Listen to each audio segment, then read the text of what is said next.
Good morning, this is Blake, and I just finished up installing my fitech Go Street fuel injection system on this 1975 Dodge 440 in a Travco motorhome. Now I wanted to go over what it took to install it. It was pretty easy. You need a few basic things. First, you're going to need power. The main power wire I ran, because this is a motorhome, it has an isolator, so this shiny thing down there is called an isolator, and I ran the main power, which is right here, this red wire, up into the harness. The second thing you need is a switched power wire. So this is the switched power that comes from the ignition, turns on and off with the key, and that runs the ECU that's built inside the fitech. The next thing you need is an O2 sensor. They make a really neat kit for this. You see down there that piece of shiny metal wrapped around the exhaust pipe with the O2 sensor, that you just drill a hole in the exhaust pipe and strap it down. It would be even better to weld it to it, but this seems to work really well. There's no leaks. And then it has this nice modern style harness that comes right up and plugs directly into the ECU in the fitech system. The next thing that you need is going to be water temperature sensor. So this pipe right here goes to my heater core, and it's the one that comes right out of the head. So that's the hottest water, and that's the one that you need to take a temperature reading off of. So we just put a black iron pipe T into that. Now this water temp sensor comes with the fitech kit, and it has a nice harness that runs back into the system. The next thing you'll need in this setup is going to be a RPM reading, and you pick up that RPM reading off of the negative side of the coil right here, and this wire runs back to the ignition control module, which also uses the same thing. It uses negative side of the coil to tell that how fast the engine is spinning, and so I just pick up the signal. See, this is the negative side wire going into the ignition control module, and this is the control wire going into the ECU of the fitech system. So once you have those pieces hooked together, the last thing that you'll need is your fuel pump. This orange line right here goes down to the power wire on the fuel pump, and I'll show you that in a second. Now, moving forward, the next thing you'll need to do is run your vacuum lines. The vacuum is pretty simple. So one of the major vacuum lines is right here. That runs here to the PCV valve, and then the next one is on this side. This runs to the carbon canister. Now, because this is a 75, it does have emissions controls, and so you have your carbon canister there, and you also have an EGR valve here, and those need trigger lines coming off of the Venturi side of the vacuum.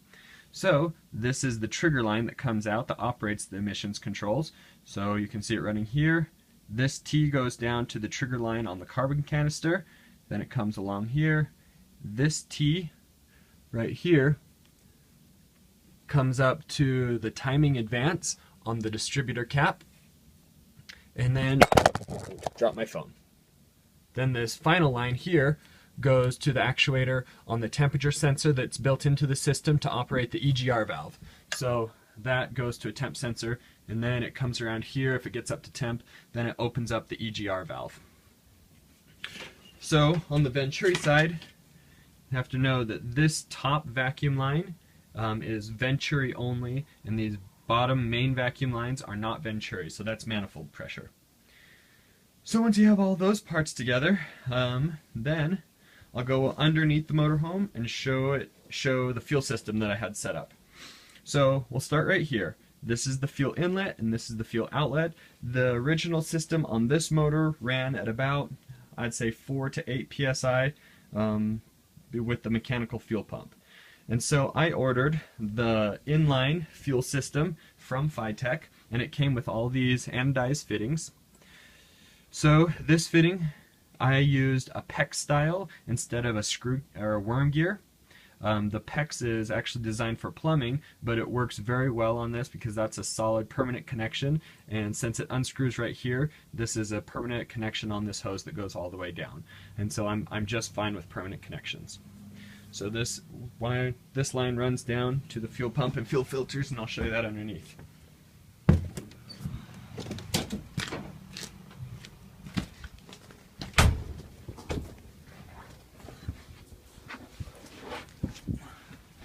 All right.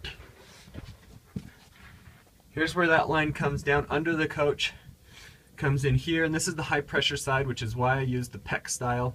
Other people call them shark bite. This is the post pump filter, because this is an expensive, well, I guess it's not that expensive. It's about $1,000 everything all together, but you still don't want dirty fuel going into it. This is a post filter. Here's the actual fuel pump itself. I just bolted this right to a cargo bin, so it hangs right here. And this is the positive and negative wires that go to the fuel pump.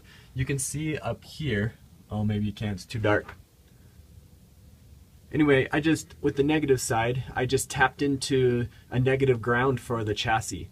And then with the positive side, that orange wire here is the one that you saw me running up from the cab. And then I twisted those together so that they wouldn't get messed up. And then it comes with nice rubber fittings. You can see hooked onto both sides of the fuel pump, positive and negative. Now after the fuel pump, it goes from 1/2 inch line here up to 5/8 line. And this is low pressure, so I could use regular worm gear style clamps on these hoses. And like I said, all these anodized fittings that you're seeing here, all of these come with the fitech system. This is the pre-pump filter. This is the large one. And so all these lines go all the way back here. And this gas tank is a 75-gallon gas tank, so it's very large. And you're not supposed to run the fuel pump more than 3 feet away from the gas tank. But in this case, the gas tank is so long and so far from the engine that I've gone a little bit above that. And so what I've done is I've made the fuel pump sit almost dead level with the bottom of the fuel tank, and I've put a lot of uphill line going back to the tank so that it has a lot of gas that it can pump through if it has a bubble or whatever in there. Anyway, that's why I've run the fuel lines that way. And right there is where I connect to the old fuel system that was originally built into the motorhome. Now there's also a return line. That return line is right up here. It's dark inside here, so I'm sure you can't see this very well. Anyway, this return line just feeds back into the normal return line on the gas tank. And all of these high quality, high pressure fuel lines, they came with the fitech system, and so it was just one purchase to get all of the fittings and filters and pump and lines all together, and it was about $250 for all of that. You can build it yourself for probably $100 cheaper, but this was a one-stop shop, and I knew that there was nothing else that I'd have to buy, because I always end up buying extra stuff that, you know, you just have to make it up as you go any other way.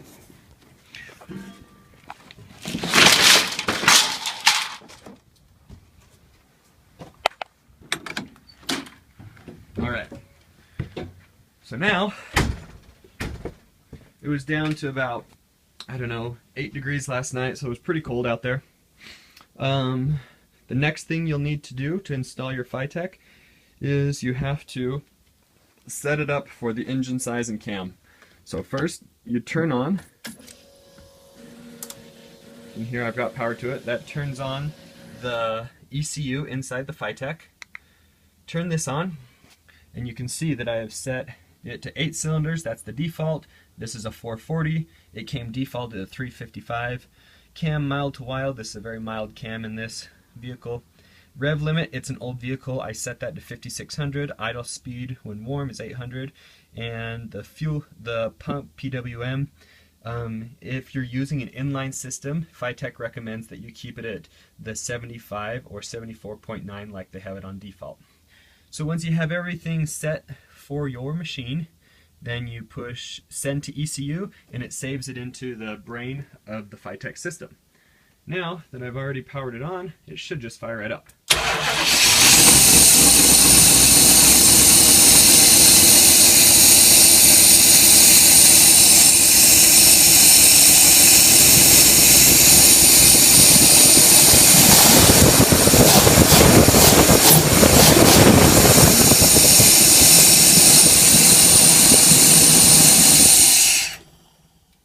you go.